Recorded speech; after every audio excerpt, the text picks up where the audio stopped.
안녕하세요. YCDIS입니다. 이번 시간은 치수 및 주석을 생성하는 방법에 대해서 알아보겠습니다. 솔리드 엣지의 스케치는 모든 환경에서 동일합니다. 따라서 파트의 스케치에서 설명한 치수 명령과 동일하게 사용하시면 되는데, 이번 강의에서는 드래프트 환경에서만 사용하는 치수 명령을 알아보도록 하겠습니다.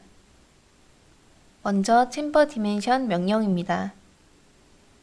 챔버 치수 명령을 선택한 다음 옵션에서 콜아웃 퍼펜디큘러를 선택합니다. 뷰에서 라인 두 곳을 선택하는데 뷰의 일반 모서리를 먼저 선택하고 챔퍼가 되어 있는 곳을 두 번째로 선택합니다.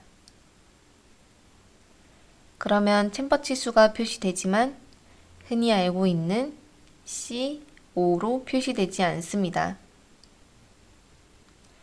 이때 챔버 치수로 표시되도록 옵션을 지정해 주어야 하는데 치수에서 마우스 우클릭으로 프로퍼티스의 텍스트 탭으로 이동합니다. 하단의 챔버 디멘션에서 Use 45° 캐릭터를 선택합니다. 그러면 C5로 변경됩니다.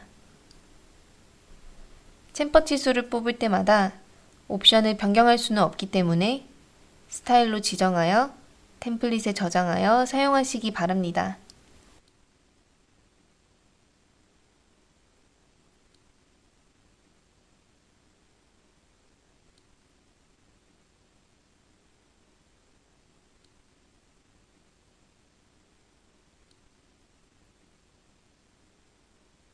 다음은 Retrieve Dimension입니다.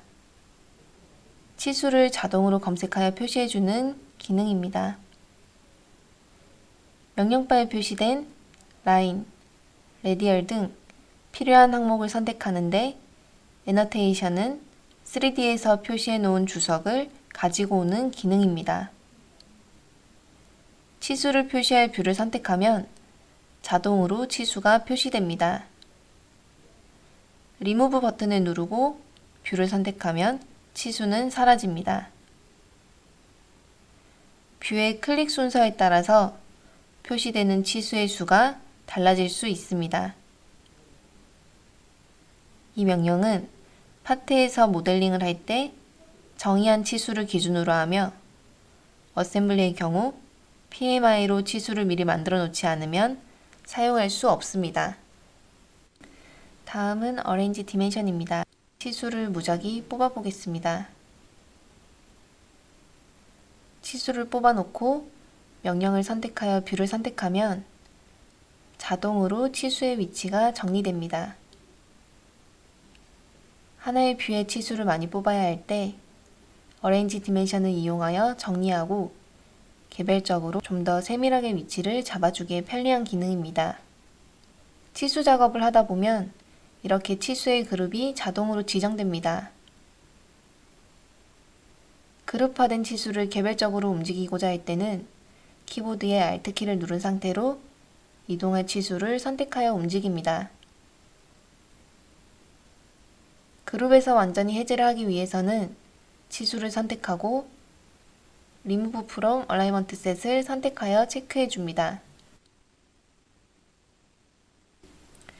이미 생성된 치수나 주석을 한 번에 선택할 수 있는 명령이 있습니다. 어떠한 요소도 선택하지 않은 상태에서 스마트 실렉트를 선택하고 한 번에 선택해야 할 요소를 선택합니다.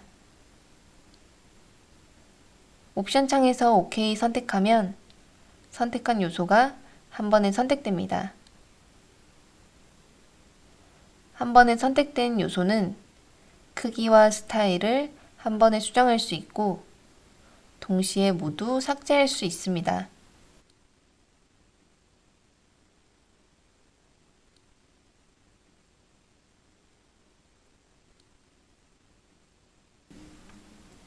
다음은 주석 명령이며 첫 번째로 콜아웃 명령입니다.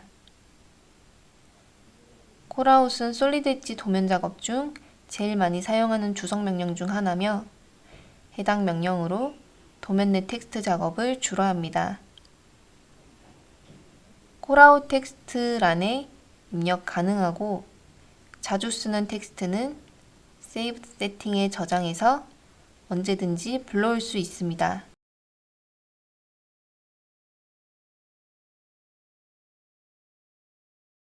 확인을 누르고 리더 체크를 해제하면 지시선 없이 텍스트만 표시할 수 있습니다.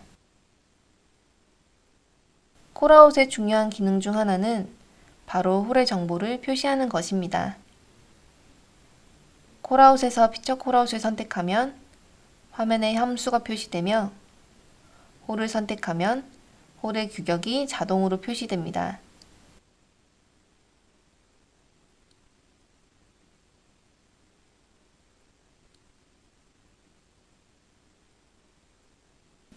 다시 표시된 콜아웃을 더블 클릭합니다. 정보 표기 방법을 수정하고자 한다면 일반 스레드 타입일 경우 스마트 뎁스에서 수정하는데 예를 들어 DEP를 DP로 변경하고자 한다면 파이나이트 뎁스에서 수정해 줍니다. 다른 규격의 홀일 경우 피처 콜아웃 탭에서 수정을 합니다.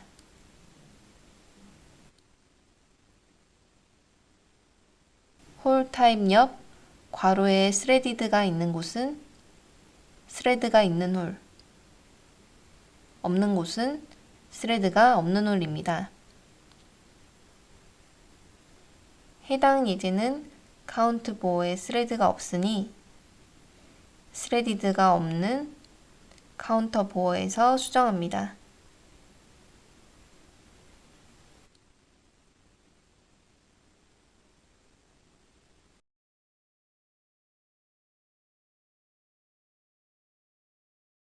다음은 번론입니다. 번론을 선택하고 번론의 모양을 지정한 다음 값을 입력하고 원하는 지점에 생성합니다. 리비전 번호를 입력하거나 말풍선 등을 지정할 수 있습니다.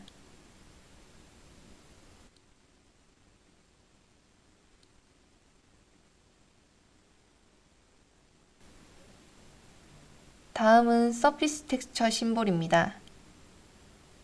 심볼 타입에서 생성해야 할 심볼을 선택합니다. 지그 트라이앵글을 선택해 보겠습니다. 트라이앵글 수를 지정하고 필요한 지점에 생성합니다.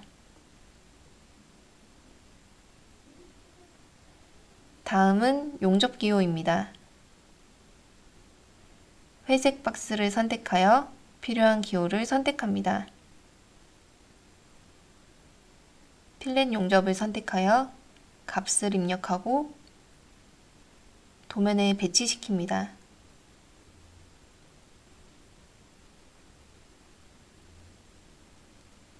다음은 피처 컨트롤 프레임입니다.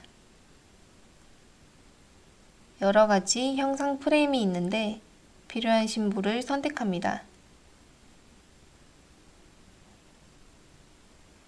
그리고 디바이더 명령으로 분할자를 만들어주고 필요한 값을 입력 후 다시 분할자. 이렇게 형상 프레임을 만들어 배치해 줍니다. 다음은 데이텀입니다. 데이텀은 아주 간단한데 A를 입력해 보겠습니다. 그리고 정해진 위치에 배치시킵니다. 다음은 센터라인입니다. by to 포인트와 by to 라인이 있고 라인과 아크 옵션이 있습니다. 라인으로 선택하고 by to 라인즈를 선택하여 두 개의 라인을 선택해 줍니다.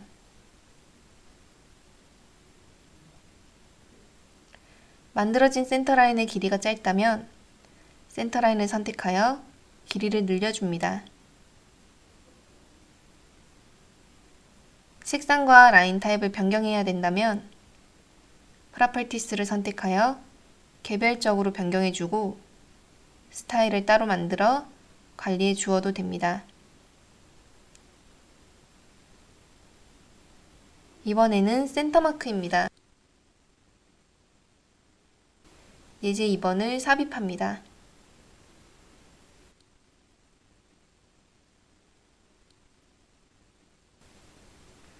홀을 개별적으로 선택해도 되지만 드래그를 이용하여 한 번에 센터마크를 입력할 수 있습니다. 다음은 볼트홀 서클입니다. 예제 3번을 삽입합니다.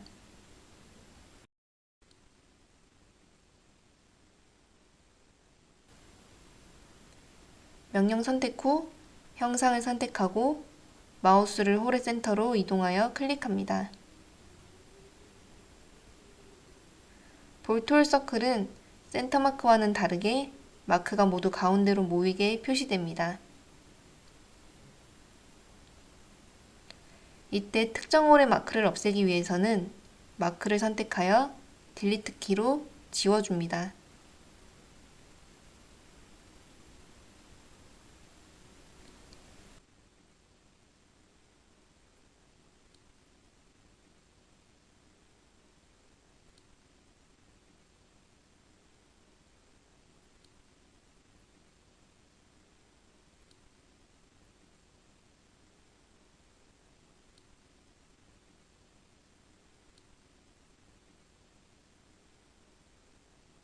다음은 오토매틱 센터라인입니다. 명령바에 표시해야 할 센터라인, 센터마크 등을 선택합니다. 센터마크를 표시해야 할 뷰를 차례로 선택해 줍니다. 보시는 것처럼 간단히 센터마크를 표시할 수 있습니다. 또한 리무브를 이용하여 표시된 센터마크를 한 번에 지울 수 있습니다. 이상으로 치수 및 주석을 생성하는 방법에 대해서 알아보았습니다.